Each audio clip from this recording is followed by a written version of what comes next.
Muy buenos días, hermanos. Les saludo en la paz del Señor. Qué gozo es que podamos estar un fin de semana, un domingo más reunidos como el pueblo del Señor para poder cantar los cánticos que hemos elevado, ¿no?, con nuestras voces al Señor, glorificando su nombre, y también podamos tener este tiempo tan especial que es de la lectura de las Escrituras y la explicación de las mismas, ¿no? Bueno, quiero animarles a ustedes a estar atentos a cada uno de los mensajes que estamos teniendo en el libro de Judas, en el que estamos viendo un tema tan importante que es la defensa de la fe. Recordarles, hermanos, que hace una semana hemos hablado de los versículos en las que el hermano Joel nos explicaba acerca de 3 ejemplos acerca del juicio que debemos recordar, ¿no? Y en la misma línea vamos a seguir, vamos a continuar a partir del versículo 8 hasta el versículo 11, ¿no? Y tal vez quisiera que ustedes vayan recordando el contexto en el que de los versículos anteriores, ¿no?, al que hoy día vamos a llevar. Hablábamos del juicio, 3 ejemplos de juicio, ¿no? Judas nos habla acerca de ese pueblo judío, de ese pueblo hebreo que ha sido juzgado en el desierto. También nos habló acerca de los ángeles y también de una región particular, ¿no?, Sodoma y Gomorra, podríamos decir una de las ciudades más desarrolladas en su tiempo, que recibieron el juicio de parte de Dios, ¿no? Y todo esto a consecuencia del pecado. Y en esa misma línea nosotros continuamos estos versículos 8 al versículo 11. Vamos a abarcar estos versículos en esta mañana, ¿no? Quisiera invitarles, hermanos, que puedan cerrar sus ojos, podamos encomendar al Señor este tiempo y podamos orar. Padre Santo, te agradezco por esta mañana que tú nos permites, Señor, estar aquí presentes. Te ruego, Señor, que tú seas quien guíe este tiempo de la predicación de tu palabra. Tú, a través de esta carta de Judas, Señor, nos traes un mensaje, Señor, de urgencia, Señor, para la iglesia, para el creyente, Señor. Y te ruego que los oídos de mis hermanos estén atentos a este mensaje, Señor, que Judas trae. Te encomiendo también, Señor, mi vida para que, a pesar de las debilidades, Señor, y las imperfecciones y tantas cosas, Señor, que hay en mí, tú te puedas gloriar, Señor, en la exposición de tu palabra. Te ruego que sea tu Espíritu quien es el Maestro por excelencia, Señor, de nuestras almas, quien el día de hoy nos hable, Señor, que tú permitas, Señor, que nuestros hermanos, Señor, aquí presentes sean exhortados, Señor, y puedan escuchar más de lo que tu palabra nos dice, Señor, en estos versículos.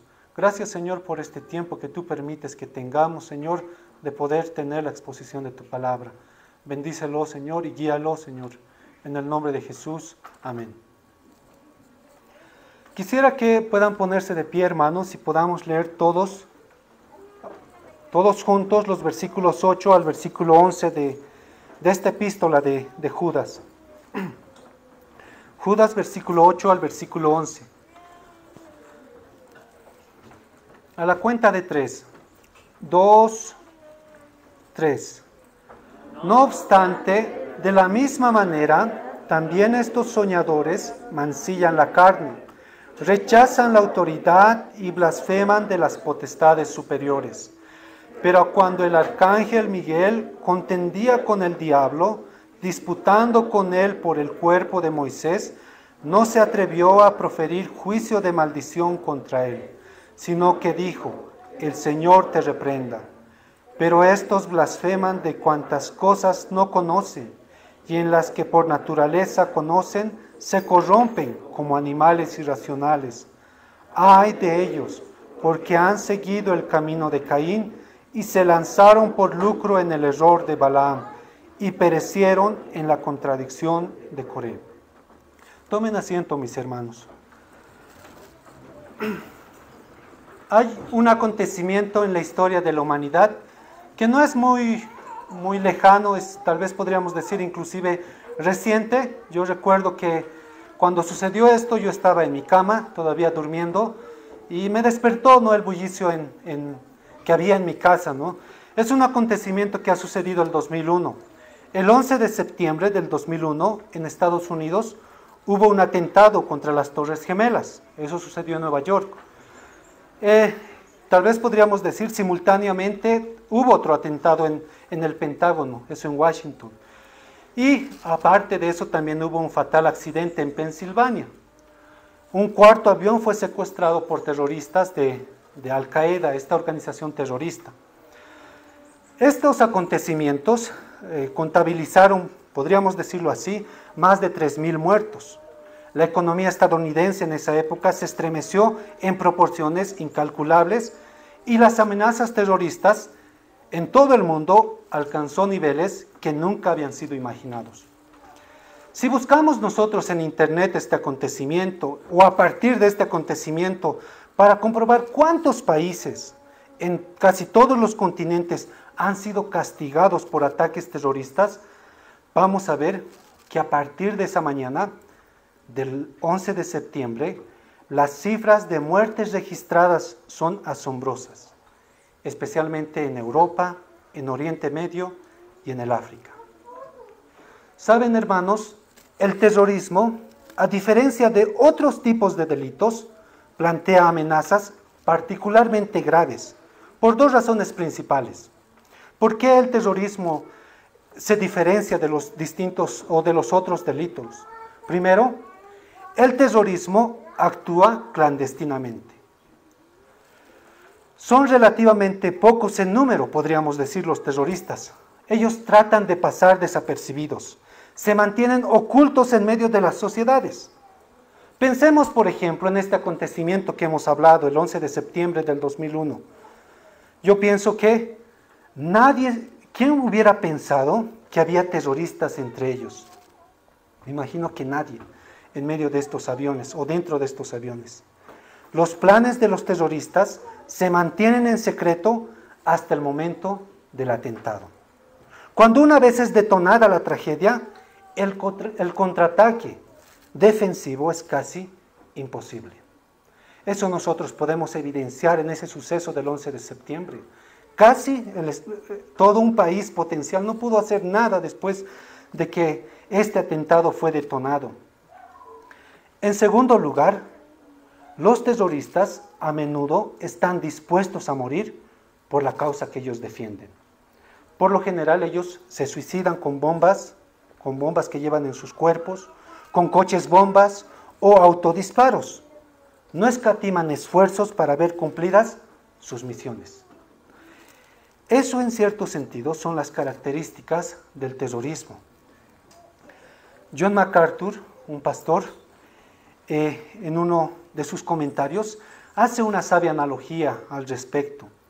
Dijo, las mismas características que hacen que los terroristas sean tan peligrosos en el mundo, hacen que la presencia de los apóstatas en la vida de la iglesia sean aún más peligrosas. Los apóstatas, los falsos maestros, como la Biblia dice, están disfrazados de ángeles de luz. 1 Corintios 11:14. Son lobos con piel de cordero. Mateo capítulo 7, versículo 15. Entonces, así como esta analogía que hace este pastor, los apóstatas, los falsos maestros, son muy difíciles de identificar, porque al igual que los terroristas, se infiltran desapercibidos, permanecen ocultos y actúan en la clandestinidad. Ellos están ciegos por aquellos engaños que ellos creen, tal vez a veces involuntariamente, pero ellos en su engaño, en el engaño que ellos han abrazado la misma muerte. Con sus mentiras destruyen las almas, pero al mismo tiempo se destruyen a sí mismos, se suicidan espiritualmente. Son así los falsos maestros, usando esta analogía de los terroristas. Son gente que está dispuesta a hacer daño, esa es su misión, pero al mismo tiempo se hacen daño a sí mismos, se suicidan espiritualmente. Ahora, iglesia, hermanos, es crucial que los cristianos y las iglesias se unan para denunciar y rechazar todo tipo de terrorismo espiritual. Es decir, la apostasía, a los falsos maestros. El terrorismo, si ustedes revisan el internet después de la prédica en sus casas, el terrorismo que podríamos decir trajo el boom del terrorismo a partir del 11 de septiembre, ocasionó problemas políticos, ideológicos, destruyó economías, y no estoy hablando solamente de Estados Unidos, sino de los diversos lugares donde se ha presentado el terrorismo. Infringe caos social, cobra vidas de personas que son inocentes. Pero el terrorismo espiritual, llevado a cabo por falsos creyentes y falsos maestros, al perturbar la verdad revelada por Dios, masacra multitudes con sus herejías.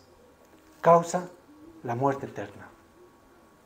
Es algo que hemos ido repitiendo a partir del versículo 1. La distorsión de la sana doctrina, la distorsión de la pureza doctrinal, no solamente mancha esa doctrina, la pureza de la doctrina, sino también destruye los corazones de los creyentes. No solamente es cuestión de la pureza doctrinal, sino también eso va a afectar la práctica de la iglesia cristiana. Y esa analogía que usamos aquí de los falsos maestros, podríamos decir, es muy similar a lo que sucede con el terrorismo, ¿no? Hemos estado hablando, a partir del versículo 1, podríamos decir, en un contexto militar. Hemos visto en el versículo 1, y hemos hablado acerca de los soldados del ejército de Dios, ¿no? Y hemos visto después la batalla en defensa de la fe. La anterior semana hemos visto 3 ejemplos acerca del juicio para que nosotros debemos recordar, ¿no? Y hoy vamos a ver el verdadero rostro de los apóstatas. Ese es el título que le he puesto al sermón, el verdadero rostro de los apóstatas.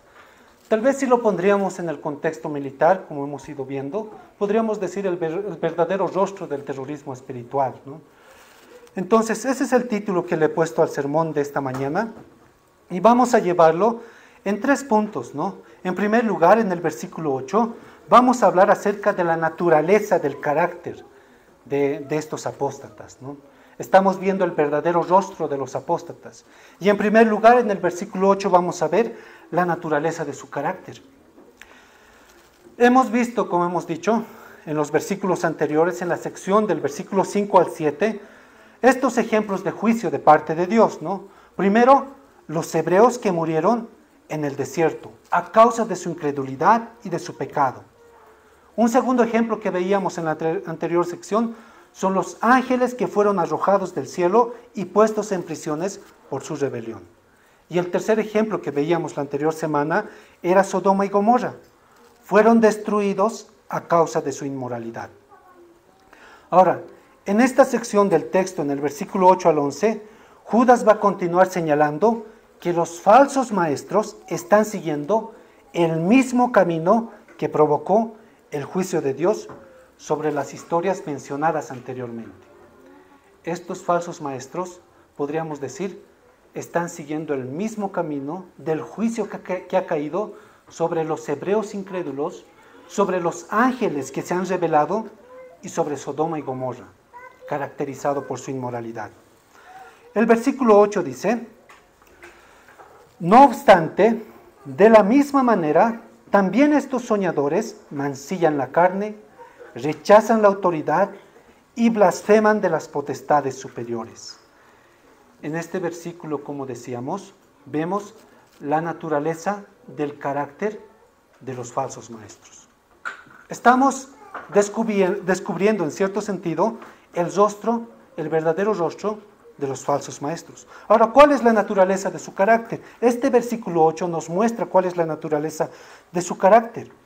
Judas está argumentando en estos versículos, hermanos, que los cristianos no deben caer en la misma vieja trampa que siempre ha existido en la historia de la iglesia. Y siempre en la historia, podríamos decir, de la humanidad. Quiero hacerles pensar en las 3 historias que ha mencionado el hermano Joel la anterior semana. Si se ponen a pensar, las 3 historias están marcadas por pecado. E implícitamente también están marcadas por un liderazgo que ha incentivado a eso. Podríamos decir, una nación que estaba naciendo fue prácticamente fulminada por completo por aquellos líderes rebeldes que guiaron, podríamos decir, a la gran cantidad que estaba en el desierto a rebelarse en contra de Dios y en contra de su siervo Moisés. Lo mismo sucedió con los ángeles, que fueron destinados para la condenación eterna. Un liderazgo y el pecado, el orgullo y todo eso, guiando a ángeles, seres celestiales que fueron condenados eternamente, para los cuales no hay redención.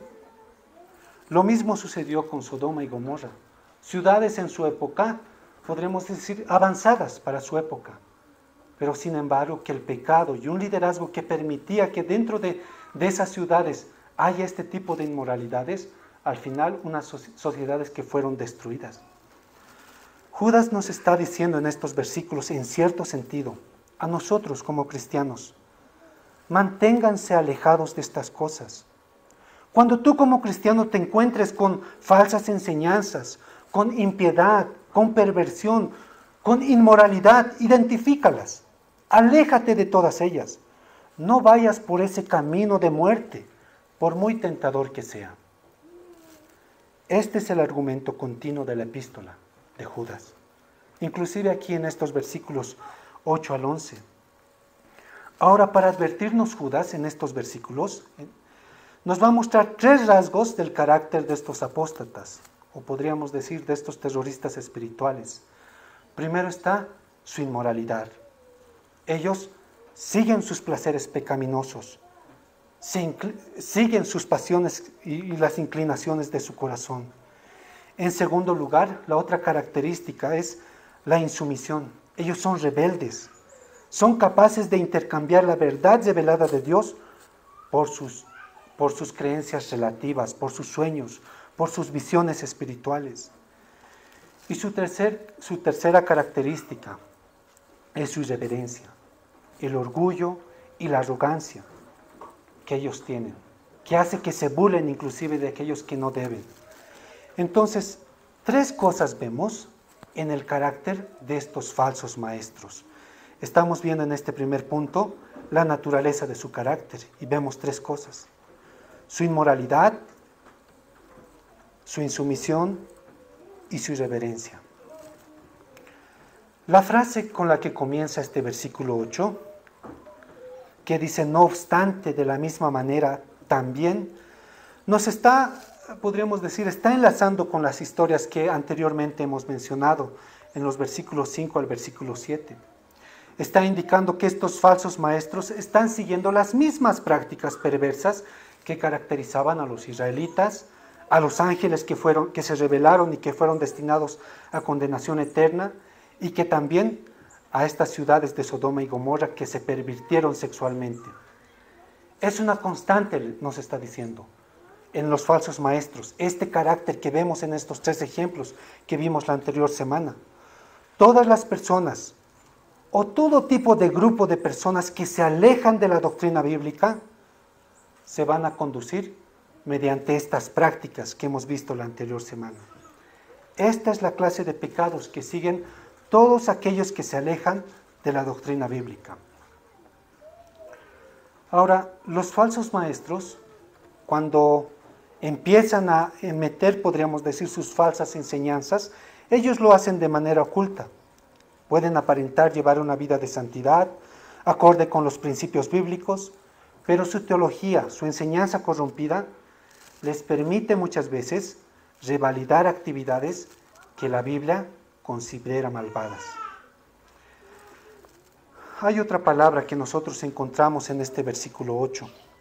Se refiere Judas a estos falsos maestros como soñadores. ¿A qué hace referencia Judas cuando se refiere a estos falsos maestros como soñadores? Por lo menos apunta a 2 direcciones.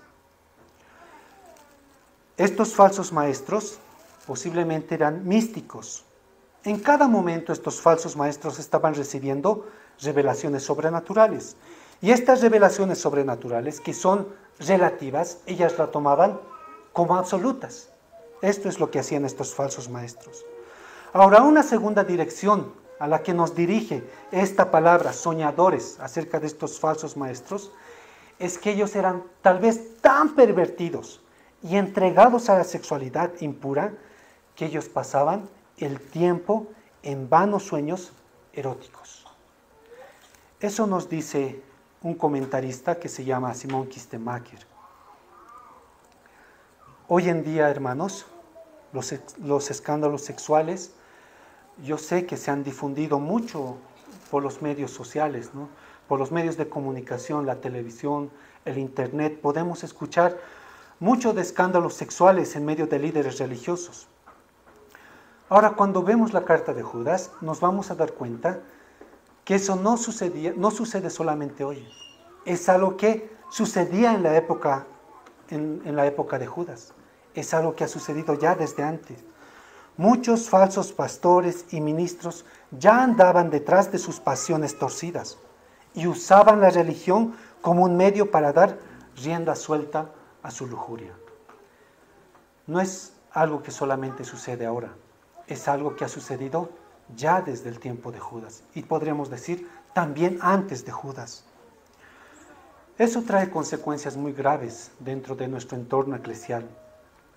Muchas personas, y tal vez ustedes lo han experimentado cuando han compartido el Evangelio en medio tal vez de sus compañeros de la universidad o del colegio, o tal vez en su propia casa, ¿no? Muchas personas hoy en día no quieren saber nada del cristianismo, y es debido a este incremento podríamos decir, de pastores o de falsos pastores que están inmiscuidos en escándalos sexuales. La pornografía, el adulterio, la infidelidad, los divorcios, el abuso sexual, el homosexualismo, entre otros. Eso ha hecho que muchas personas no quieran saber nada del cristianismo. Y eso es consecuencia de estos falsos pastores, ¿no? Y esto es una de sus características. Ellos son inmorales. Ellos están dispuestos a cometer esta clase de pecados. La Biblia nos enseña en Juan, en las cartas que veíamos de Juan, en 1 Juan, que estos no son, aunque están en medio de nosotros, no son de nosotros. Son personas que se han infiltrado, ¿no? Y que se han infiltrado con el propósito de hacer mucho daño en medio del pueblo del Señor. Su pecado, el pecado que ellos cometen, su inmoralidad de lo que estamos viendo ahora, hace manifiesto la incredulidad que ellos tienen. Pueden parecer tal vez en un tiempo muy piadosos, pueden hablar muy bonito, pueden vestirse muy bien, pueden hacer inclusive milagros, pueden tener iglesias muy grandes, pueden predecir cosas a través de sus sueños, pero no son de Cristo. Sus frutos los denuncian. Y esta primera característica que Judas dice, la inmoralidad, es, podríamos decir, una marca que ellos tienen, ¿no? Pablo escribió también algo similar al respecto cuando le escribió a Timoteo en la segunda carta que le escribió en el capítulo 3, en los primeros versículos. 2 Timoteo capítulo 3. Pablo le escribió lo siguiente a Timoteo. Le dijo: también debes saber esto, que en los postreros días vendrán tiempos peligrosos, porque habrá hombres amadores de sí mismos, ávaros, vanagloriosos, soberbios, blasfemios, desobedientes a los padres, ingratos, impíos, sin afecto natural, implacables, calumniadores, intemperantes, crueles, aborrecedores de lo bueno, traidores, impetuosos, infatuados, amadores de los deleites más que de Dios, que tendrán apariencia de piedad, pero negarán la eficacia de ella. A estos evita, porque de estos son los que se meten en las casas y llevan cautivas a las mujercillas cargadas de pecados, arrastradas por diversas concupiscencias. La misma advertencia nosotros encontramos que el apóstol Pablo le hace a Timoteo, ¿no? Le dice: van a venir tiempos peligrosos para nuestra fe cristiana. Va a haber hombres que van a ser amadores de sí mismos. Va a haber un ego muy grande en ellos. Van a ser antropocéntricos. Van a pensar que ellos son el centro del mundo y que inclusive Dios gira en torno a ellos. En estos versículos que hemos leído en 2 Timoteo, Pablo le está diciendo a Timoteo, ellos son amantes del dinero, hablan solo de prosperidad material y comodidades terrenales. Son jactanciosos, hablan de muchas cosas y se consideran dentro del pueblo de Dios como una casta especial. Creen que son ungidos más que los demás. Están tan impregnados por una teología humanista y materialista que consideran que la vida cristiana solo está en términos de deseos y placeres terrenales.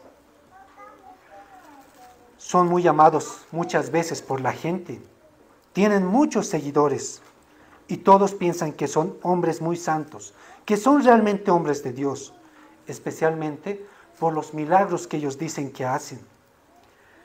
Pero negarán la eficacia de ella, decía Pablo. Sus obras encubiertas son perversas y están en contra de la ley santa del Señor. Son como una serpiente venenosa, una epidemia mortal. Su especialidad es seducir y esclavizar y dar riendas sueltas a sus perversos deseos. Esta es una de las características de estos falsos maestros. Ver el verdadero rostro del falso maestro es entender de que estos están inclinados a la inmoralidad. Sin embargo, Judas también nos dice que otra de sus características es que ellos rechazan la autoridad. En el mismo versículo 8 de Judas nosotros encontramos eso. Ellos rechazan la autoridad. No solamente su carácter es de inmoralidad, sino también ellos constantemente rechazan la autoridad. El versículo 8 dice, estos soñadores mancillan la carne y rechazan la autoridad. Entonces, podríamos decir, una segunda característica de este rostro verdadero de los falsos maestros es que ellos constantemente rechazan la autoridad. Este verbo que nosotros encontramos de rechazar en el versículo 8 tiene la siguiente connotación. Identifica a los que abandonan o dejan de lado la ley divina. Esa es la connotación que tiene estas palabras que encontramos. Rechazan la autoridad. Pero ¿cómo lo hacen? ¿Cómo ellos rechazan la autoridad? Poco a poco, ellos se van deslizando. Por ejemplo, empiezan a dejar de lado algunos versículos. Encuentran mandatos en la Escritura que a ellos no les conviene. Encuentran mandatos en la Escritura que van en contra de la filosofía de este mundo y en contra de la filosofía que ellos tienen. Y dicen, ese mandato de la Escritura no es para mí. Es así como estos falsos maestros empiezan a rechazar la autoridad. Luego, ellos terminan por abandonar y dejar de lado todo lo sustancioso del Evangelio. Hay cosas que a ellos no les convienen, que están en la Escritura, y que Dios ordena, y que Dios prohíbe. Pero sin embargo, ellos no quieren hacer caso a eso. Al final ellos terminan dejando todo lo sustancioso del Evangelio. Es así como ellos rechazan la autoridad. Estos falsos maestros, falsos apóstoles, no solo rechazan la autoridad de Dios sobre ellos, sino que también rechazan cualquier otra clase de autoridad. Ellos creen que son autoridad para ellos mismos. No quieren que haya ningún tipo de gobierno sobre ellos. ¿Saben cuán importante, hermanos, es esto que acabamos de decir? Hemos visto ya en los versículos anteriores que como iglesia, como creyentes, nosotros hemos sido puestos en una comunidad, en una familia. Y el hecho de pertenecer a una familia significa que nosotros también nos damos cuenta los unos con los otros, nos animamos, nos exhortamos los unos con los otros. Sin embargo, la marca de uno de los falsos maestros, podríamos decir, es que es un cristiano solitario, que no ve a otro cristiano que es capaz de poder exhortarle, no es capaz de aceptar la exhortación de otros, no se sujeta a la autoridad, inclusive eclesial, no es capaz de escuchar la exhortación del pastor. Esa es la marca de los falsos maestros. Cuán importante, hermanos, es esto que estamos hablando. Nosotros como cristianos hemos sido puestos en una comunidad. donde en cierto sentido también dependemos los unos de los otros, porque así crecemos espiritualmente.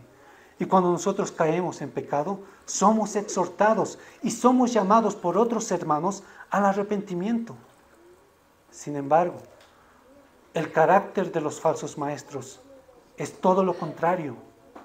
No están dispuestos a sujetarse a ningún tipo de autoridad. Ellos son autoridad para sí mismos. No toleran que otros los juzguen. Estos falsos maestros, al no tolerar que otros los juzguen, inclusive pueden irse a otra iglesia, pueden tal vez abrir sus propias iglesias, porque no quieren que nadie los juzgue. Ni siquiera se dejan juzgar por la palabra de Cristo. No ven a Dios como un gobernante, ni lo ven como su juez. Ahora, vemos este otro carácter, ¿no?, de los falsos maestros. Estos son personas que rechazan la autoridad. Ellos rechazan la autoridad también de las Escrituras. Una manera en que lo hacen es una palabra que nosotros mencionábamos en el versículo 8, ¿no? Son soñadores. Ellos están fundamentados en creencias relativas, cosas que ellos piensan que han sido revelados a ellos de parte de Dios. Estas falsas revelaciones para ellos son palabras absolutas. Y así ellos se rebelan en contra de la autoridad de la palabra de Dios. Esa es la segunda característica que encontramos en el rostro de los falsos maestros. Pero ¿cuál es el tercero que nos enseña el versículo 8? Nos dice, ellos blasfeman de las potestades superiores. Es muy probable que estos falsos maestros, estos falsos creyentes de los que Judas está hablando, ya que ellos eran consecuentes con su carácter vanaglorioso, de arrogancia, de autoconfianza, estos hombres inclusive han llegado a considerarse superiores a los ángeles. Posiblemente esto es lo que estaba sucediendo con estos falsos maestros. El apóstol Pedro escribió algo muy similar en 2 Pedro, en el capítulo 2, en el versículo 10 y 11. Ahí el apóstol Pedro escribió acerca de estos falsos maestros. Y mayormente, aquellos que siguiendo la carne andan en concupiscencias e inmundicia y desprecian el señorío, atrevidos y contumaces, no temen decir mal de las potestades superiores, mientras que los ángeles que son mayores en fuerza y en potencia no pronuncian juicio de maldición contra ellas delante del Señor. Encontramos algo muy similar en la carta de Pedro, en 2 Pedro 2. Entonces Pedro y también Judas están diciendo que estos apóstatas rechazan imprudentemente cualquier pensamiento de que las fuerzas demoníacas tengan poder o que sus pecados deliberados puedan hacerlos vulnerables a los ataques demoníacos.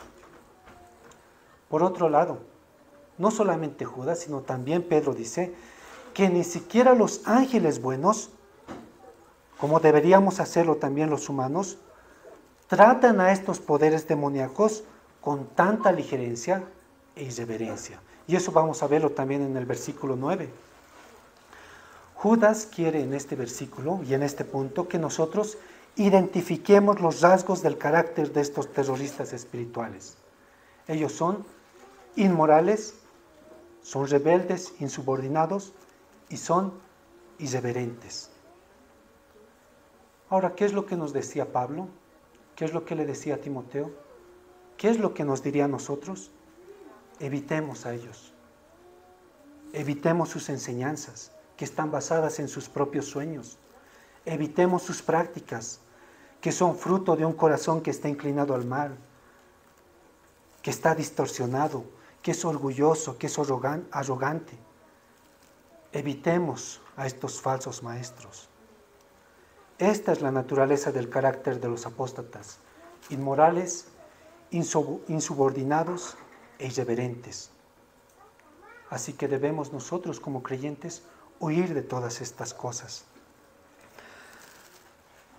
Una segunda cosa que podemos ver en esta sección de la carta de Judas es la ignorancia de su conocimiento. Hemos visto ya la naturaleza del carácter de estos apóstatas. Ahora Judas, en el versículo 9 y en el versículo 10, va a apuntar a la ignorancia de estos falsos maestros. Y eso es lo que vemos en el versículo 9 y 10. En cierto sentido, estos falsos maestros iban a los cristianos de su época diciéndoles y sugiriéndoles que ellos eran muy sabios, que eran fuertes espiritualmente. Ellos querían dar la impresión de que sabían más que los demás. Eso es lo que hacían estos falsos maestros. Tenían la pretensión estos falsos maestros de que ellos tenían sueños reveladores de parte de Dios. De manera espiritual, ellos pensaban que estaban caminando inclusive mejor que los ángeles. Había un orgullo espiritual en ellos, una arrogancia en estos falsos maestros. Y seguramente, por todas estas cuestiones, muchos cristianos de esa época estaban intimidados delante de estos falsos maestros. Sin embargo, en estos versículos, en el versículo 9 y 10, Judas en cierto sentido está diciendo, estos hombres que pretenden, que tienen la pretensión de ser sabios, son ignorantes. Eso nos muestra inclusive el versículo 10. Ahí dice que muchos de ellos inclusive no son diferentes a los animales. Quisiera leer el versículo 9 y versículo 10. Dice, pero cuando el arcángel Miguel contendía con el diablo, disputando con él por el cuerpo de Moisés, no se atrevió a proferir juicio de maldición contra él, sino que dijo, el Señor te reprenda. Pero estos blasfeman de cuantas cosas no conocen, y en las que por naturaleza conocen, se corrompen como animales irracionales. En estos versículos vemos que Judas está, podríamos decir, mostrando la ignorancia de estos falsos maestros. En este versículo 9 hay algo que seguramente les llama la atención, por lo menos a mí me llama la atención, ¿no? Lo que dice el versículo 9. Aquí Judas está citando una historia no bíblica, extra bíblica, pero es una historia que era muy conocida, podríamos decir, por los falsos maestros de esa época. No solamente los falsos maestros, podríamos decir, conocían de esta historia, sino también los judíos de la época conocían de esta historia. En este versículo 9, Judas está haciendo referencia a una historia extrabíblica. Está hablando de la disputa entre Satanás y el arcángel Miguel por el cuerpo de Moisés. Esta historia no se encuentra en la Biblia, pero sí aparece en un libro apócrifo. Este libro apócrifo se llama La Asunción de Moisés, ¿no? Ha sido escrito en el periodo intertestamentario, es decir, en la época de los 400 años de silencio, de donde termina Malaquías hasta donde comienzan los relatos de los evangelios de Mateo, Marcos, Lucas y Juan, ¿no? Entonces, en ese periodo hubieron varios escritos apócrifos, varios que fueron escribidos, ¿no? Y entre ellos está la Asunción de Moisés, es un libro apócrifo. Ahora, apócrifo significa oculto, hace referencia a algo que es fabuloso, que es un supuesto, es algo fingido. Eso significa apócrifo, es algo oculto.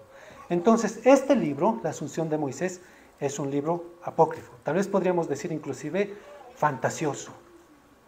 Y este tipo de libros era muy conocido en la época por los judíos y por los falsos maestros.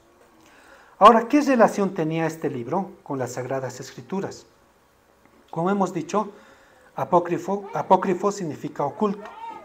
Entonces, este libro, La Asunción de Moisés, no cumplía y no va a cumplir con las normas y las reglas para formar parte del canon.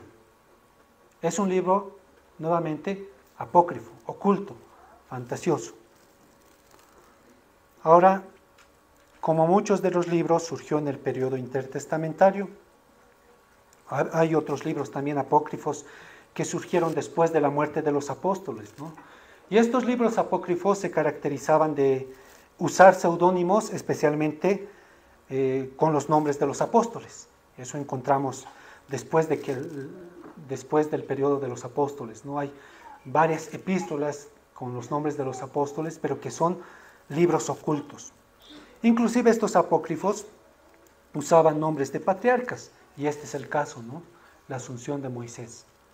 Es un libro oculto. Ahora, ¿por qué Judas la cita en su carta? ¿Por qué Judas cita un libro oculto o un libro extrabíblico en su carta? Vamos a mencionar dos razones.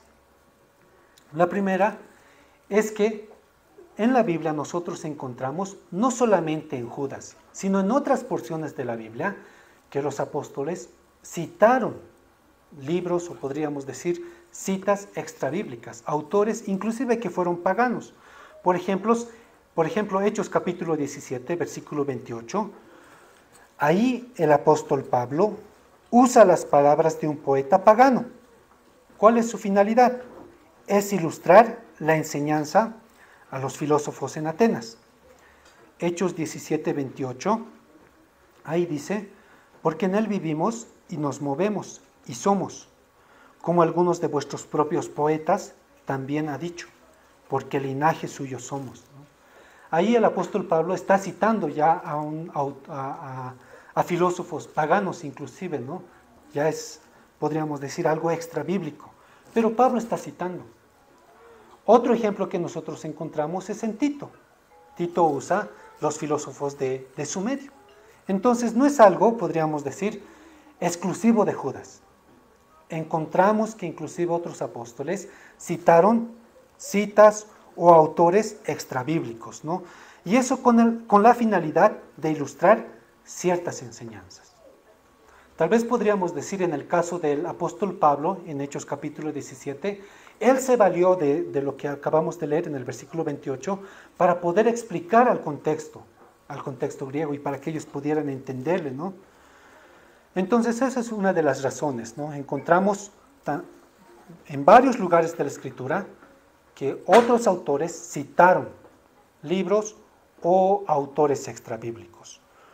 Una segunda razón o una segunda respuesta de por qué Judas cita en su carta es que Judas usó este libro de la Asunción de Moisés, y más adelante vamos a ver otro libro apócrifo, que es la profecía de Enoc. ¿Por qué? Para que los falsos profetas pudiesen entenderle más fácilmente lo que él les estaba tratando de decir. Muchos de los judíos en su tiempo estaban muy familiarizados con esta literatura apócrifa.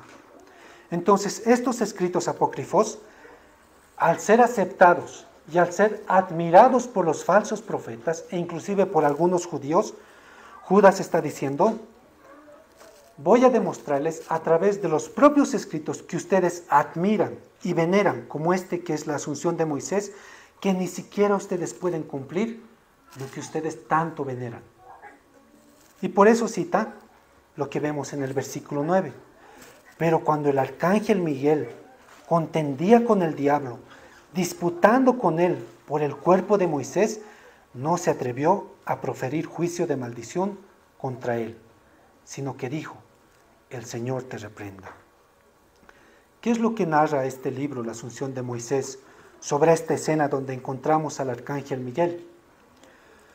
El autor de este libro dice que cuando Moisés murió, el Señor quiso sepultar su cuerpo. Y para eso dice este libro apócrifo, que él envió a Miguel, a este arcángel Miguel, uno de los principales y más poderosos del rango angelical, para realizar esta tarea, enterrar el cuerpo de Moisés. Y cuando Miguel estaba llevando a cabo esta tarea, apareció el diablo, con el fin de reclamarle el cuerpo de Moisés. El diablo, dice este libro apócrifo, que dio varias razones para eso. Primero dijo, Moisés, siendo quien fue, merece una digna sepultura en medio del pueblo de Israel. Ahora, este libro dice que el diablo tenía otros intereses. ¿Cuál era su interés? Él quería que este Moisés, que fuese puesto en medio del pueblo, con un tiempo su tumba se convirtiera en un sitio de peregrinación. O sea, en cierto sentido este libro dice que el diablo quería que los judíos veneraran e idolatraran a Moisés. Por eso quería su cuerpo. Ahora, bueno, otra razón también que este libro dice es que el diablo, cuando estaba disputando con el arcángel Miguel, le decía, ¿no?, a este arcángel: debido a que Moisés mató a un egipcio, su cuerpo es inmundo y ese cuerpo me pertenece, ¿no? Este libro dice eso, ¿no? Dice que de eso trataba la disputa entre el arcángel Miguel y Satanás, ¿no? Ahora, esto es lo que en cierto sentido se apoyaban estos falsos maestros, ¿no?, en libros apócrifos. Y este escrito, la Asunción de Moisés, proponía la revelación de una historia que es fantasiosa, ¿no? Es un libro oculto, como los demás libros apócrifos. También el libro de Enoc, que después también Judas va a citar en versículos posteriores. Ahora, ¿qué es lo que sucedía? Los falsos maestros estaban usando estas supuestas revelaciones, inclusive estos libros ocultos, acerca de viajes en el espíritu, acerca de esta comunicación entre ángeles. ¿Para qué? Para reforzar su enseñanza corrupta. Ellos decían, este tipo de experiencias suceden, decían los falsos maestros. Estas experiencias suceden. Vean las experiencias de Enoc en los libros. Vean ustedes, conocen bien estos libros, esas cosas suceden. Vean cómo el autor de la Asunción de Moisés presenció la confrontación angelical entre Miguel y Satanás. A nosotros también nos suceden esas experiencias similares. La verdad escondida, ellos decían, nos ha sido revelada. Eso decían los apóstatas. Entonces, Judas ve aquí la oportunidad para contraatacar a estos apóstatas en su propio territorio. Él va a pulverizar la inmoralidad sobre la base de sus propias revelaciones angelicales. El libro de Enoc, la Asunción de Moisés, y en otras palabras podríamos decir, aunque ellos de manera legalista usaban los libros apócrifos, estos apóstatas, para justificar sus inmoralidades, aquí Judas les va a demostrar que ellos no cumplían inclusive con lo que estas enseñanzas decían, ¿no? Estos falsos maestros inclusive se ponían por encima de los ángeles. Pero en este versículo 9, ellos dicen que inclusive el arcángel Miguel, siendo un ser celestial, no estaba dispuesto a proferir juicio de maldición contra Satanás, sino a encomendar eso al Señor. El Señor te reprenda. En tercer lugar, bueno, hemos visto que Judas les muestra la ignorancia que ellos tienen, inclusive en base a los libros en los cuales ellos se apoyaban. En tercer lugar, en esta sección, nosotros podemos ver la variedad del comportamiento de estos falsos maestros. Judas ahora da un paso más en su denuncia. Ha revelado el carácter de estos falsos maestros que son inmorales, son rebeldes y son irreverentes. Pero también ha mostrado la ignorancia que ellos tenían, inclusive en los apoyos que ellos hacían de estos libros apócrifos, ¿no? Pero ahora él también va a mostrar la variedad del comportamiento de los apóstatas. El versículo 11 dice, ¡ay de ellos! Porque han seguido el camino de Caín y se lanzaron por lucro en el error de Balaam y perecieron en la contradicción de Coré. Aquí nosotros encontramos la variedad del comportamiento que tienen estos falsos maestros. Aquí Judas hace mención de los pasos de Caín, ¿no? Ustedes conocen esta historia que encontramos en Génesis capítulo 4. Caín era un hombre que no tenía fe y que no tenía amor, ¿no? Por esa razón él mató a su hermano Abel. Si juntamos estas cosas, la falta de fe de este hombre Caín y la falta de amor que él no tenía más bien, ¿qué es lo que tenemos? Tenemos una persona que es inconversa. Cuando nosotros hablamos acerca de la fe y del amor, nosotros decimos que esos son signos de la espiritualidad cristiana. Forma parte de la vida espiritual. Si ustedes recuerdan las enseñanzas de 1 Juan, nosotros nos vamos a dar cuenta de que el amor es un símbolo, es parte de la vida cristiana. Sin embargo, en Caín nosotros no encontramos eso. Encontramos a un hombre que no tenía fe y que no tenía amor. Por eso él mató a su hermano.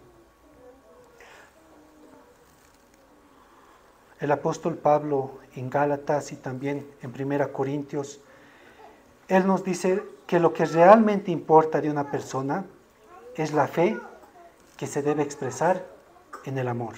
Gálatas 5, versículo 6. Pero en Caín nosotros, podríamos decir, vemos que él no era un hombre convertido, por así decirlo. Caín sirve podríamos decir, como una imagen, entre comillas, de un creyente inconverso. La fe sin amor. Esa es la característica de Caín. Y Judas está diciendo, esa es la característica del falso profeta, que actúa sin fe y sin amor. Los pasos de Caín sin fe y sin amor lo llevarán a la destrucción. Eso sucederá con el falso maestro. Ahora, otra cosa que Judas menciona en cuanto a la variedad del comportamiento de estos falsos maestros es el engaño de Balaam. Él dice, hay un segundo tipo de falso profeta. El primero es como Caín, alguien falto de amor, alguien falto de fe. Pero otra característica de la conducta del falso maestro es la de Balaam. Este es un hombre muy diferente a Caín. Podríamos decir, nadie mirándolo solo desde afuera podría acusar a Balaam de no ser espiritual.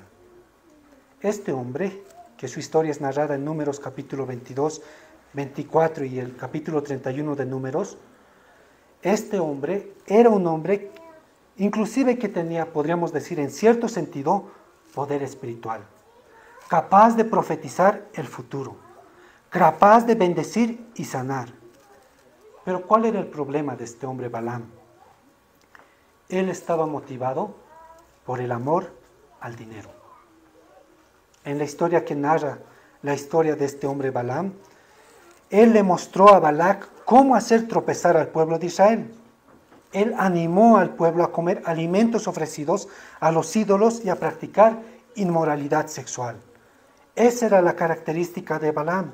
El engaño de Balaam, motivado por la codicia, hizo que él y tantos otros en Israel pecaran de tal manera que se destruyeron a sí mismos. Esa es la variedad de la conducta de los falsos maestros. Son como Caín, faltos de amor y faltos de fe, pero también son como Balaam, son amadores del dinero. Un tercer ejemplo acerca de la variedad de la conducta de estos falsos maestros hace mención de la rebelión de Coré. Esto también encontramos en el Antiguo Testamento, ¿no? Números capítulo 16 narra esto, la historia de Coré. Coré era prima de Moisés, era levita, y un levita, como ustedes saben, está encomendado con nobles tareas dentro del tabernáculo. El problema empezó cuando no fue elegido como sacerdote. Enfurecido, él juntamente con otros hombres, con Datán y otros 250 líderes en Israel, todos miembros importantes de la comunidad, instigaron a la rebelión en contra de Moisés. ¿Cuál era el pretexto? Ellos usaron el pretexto de luchar por la igualdad entre todo el pueblo de Dios. Coré se opuso al liderazgo de Moisés y Aarón. Sin embargo, en el fondo Coré no buscaba servir, sino él buscaba ser servido. Esa es la variedad de la conducta de los falsos maestros. Ellos velan por su propio interés. No buscan servir a los demás, sino ellos buscan ser servidos. Entonces, ¿cuáles son algunas de las formas que se comportan los apóstatas? Vemos, son como Caín. Profesan la fe, pero no practican el amor. Son como Balaam. Tienen carisma, pero no tienen carácter. Tienen poder, pero no tienen piedad. Son como Coré. Hablan como quien sirve o quien quiere servir, pero en realidad viven para ser servidos. Esa es la conducta, la variedad de la conducta de estos falsos maestros. ¿Saben, hermanos? Esta es una manera en la que nosotros podemos identificar a estos falsos maestros. Van a estar presentes dentro de la iglesia. Y así como veíamos al inicio, cuando usábamos la analogía del terrorismo, esto es un peligro latente en la iglesia. Es un peligro que no va solamente en contra de la pureza doctrinal de la doctrina de la iglesia, sino es un peligro en contra del corazón del cristiano mismo. Puede ser que en nuestro entorno muchos de nosotros no hayamos tomado en cuenta estas palabras tan importantes de Judas, ¿no? Sin embargo, vemos en el tono en el que Judas nos enseña en estos versículos que es algo que la iglesia debe tomar en cuenta, es algo importante. ¿Cuántas personas han caído, podríamos decir, en las garras del engaño y en las garras de los falsos maestros? Y finalmente eso ha sido su destrucción. ¿Saben? Ese es el destino que depara a los falsos maestros. Y aquellos que son adeptos y seguidores de estos falsos maestros y no son capaces de denunciar al engaño y al falso maestro, van a seguir el mismo camino. Quisiera que cada uno de nosotros podamos meditar más en estos versículos. Yo sé que Judas va a continuar hablando acerca de estos falsos maestros, algo que nosotros debemos tomar en cuenta. Quisiera que oráramos para poder terminar. Oremos, hermanos. Señor, te doy gracias por esta mañana y por este tiempo que tú permites que podamos abrir tu palabra. Te ruego, Señor, que tú puedas librarnos, Señor, del error, del pecado, Señor, que constantemente asedia al creyente, Señor, que sobre todo al creyente que no está sujeto, Señor, a tu palabra, que no está viviendo en santidad, Señor. Te ruego que tú nos puedas librar de la tentación y del pecado y del engaño, Señor.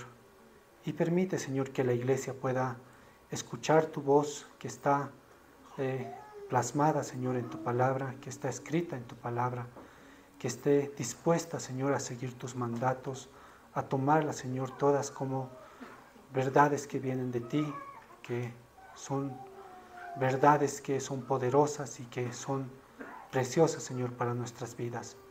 Te ruego, Señor, que con la advertencia que Judas nos hace acerca de los falsos maestros, la iglesia, Señor, esté presta a estar atenta, Señor, a cualquier tipo de distorsión que haya en tu palabra, y no solamente en tu palabra, sino también en la vida práctica de los creyentes. Señor, te encomiendo la iglesia para que tú la sigas guardando, Señor, siempre con la esperanza de que tú has prometido, Señor, que tú la vas a guardar y preservar hasta el final, y la vas a presentar al final sin mancha, sin arrugas, Señor, sin ningún pecado, Señor. Gracias porque podemos descansar en esa esperanza de que al final tú vas a preservar, Señor, a tu iglesia, y que en medio de esta batalla, Señor, que se libra en defensa de la fe, mientras nosotros estamos aquí en la tierra, podemos vivir confiados de que al final, o ya desde la cruz, la batalla ha sido declarada como una victoria, Señor, para ti y para tu iglesia. Ayúdanos, Señor, a vivir en esta vida como creyentes responsables, creyentes que estén constantemente velando, Señor, en nuestras propias vidas, velando, Señor, en tu palabra, para poder reconocer el error, Señor, que muchas veces va a intentar adentrarse, Señor, dentro de nuestra iglesia. Gracias, Señor, por esta mañana que tú nos das, por cada uno de mis hermanos, Señor, que tú permites que estén aquí en esta mañana para poder escuchar tu palabra. Ahora, Señor, también yo te ruego que cuando vayamos a nuestras casas, cada uno de nosotros, Señor, podamos meditar, continuar meditando, Señor, en tu palabra. No permita, Señor, que el culto dominical sea un tiempo más en nuestra agenda como algo insignificante, Señor, sino que sea un tiempo en el que podamos recobrar fuerzas espirituales para que en la semana, Señor, nosotros podamos continuar pensando, Señor, en ti, en tus atributos, meditando, Señor, en tu palabra y viviendo, Señor, siempre bajo tu rostro. Gracias, Señor, por esta mañana que tú nos das. Bendice a cada uno de mis hermanos, Señor, y hemos orado en los méritos de nuestro Señor Jesucristo. Amén.